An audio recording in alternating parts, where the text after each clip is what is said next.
everyone, and thank you for joining me for another episode of Persephone's Pantry. Really hope you have been cooking up a storm this week and been able to use my recipes to inspire that creativity in the kitchen. And today I'm excited to share with you my Goodness Greens Pesto pasta, and it's a one-pot pasta, which is awesome. Okay, so I have a pot of boiling water here. I'm just going to pop my pasta in. This has just been on a rolling boil. I'm using quinoa pasta, which is gluten-free, which is penne, but you can use spaghetti or fettuccine or bows or whatever takes your fancy. I'm just going to do 2 portions, which will be about 200 grams roughly of dried pasta. That will be that. And then I'm going to add some salt, which flavors the water, not the pasta. So remember that. Don't be afraid to be a bit generous. And then we'll let that boil for 6 to 8 minutes.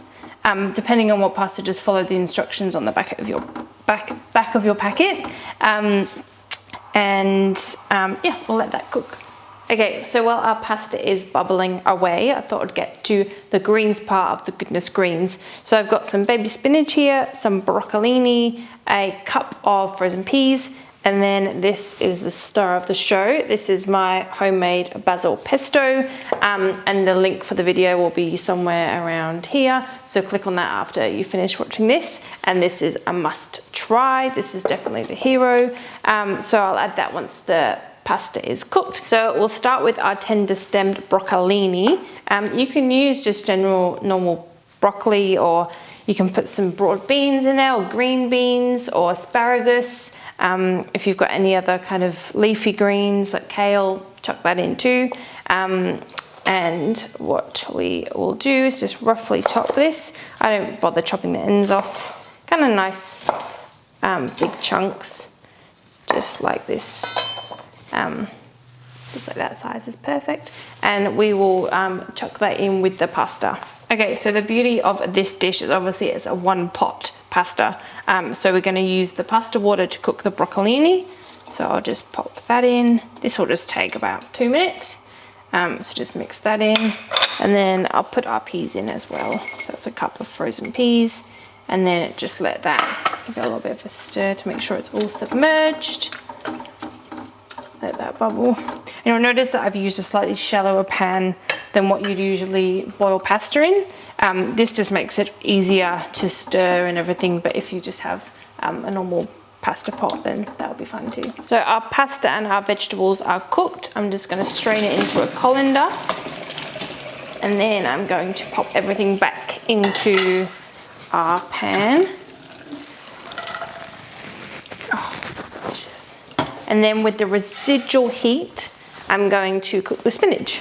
So I'll just pop that in straight away so that the residual heat from the steam can cook the spinach, and I'll just pop the lid on to hold that in for a second, and then we'll stir the pesto in.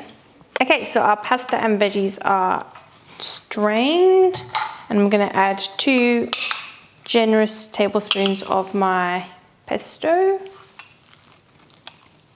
So 2 of those.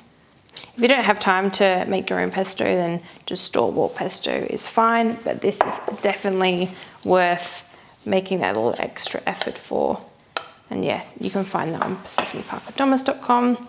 Just going to stir this through, and then I will season it with some salt and pepper, and add as much or as little as you like. I like it really pesto-y, so I'll add probably a little bit more. Oh, that is looking so delicious. So if you know me, you'll know how much I love fresh chili, hence my fresh chili plant. So I'm just gonna snip one off for garnish. Okay, so this is ready to be served. It is smelling and looks amazing. The colors are so vibrant. Oh, so good. And I will just finish that with some cracked black pepper. And then some salt, because I haven't added any salt yet to the pasta apart from what's in the pesto. Drizzle of olive oil, just to freshen things up. And then obviously one of my favorite ingredients, fresh red chili. Delicious. Okay, so there you have it, my goodness greens pesto pasta, full of so many nutrients, so delicious and so good for you, and I cannot wait to eat this.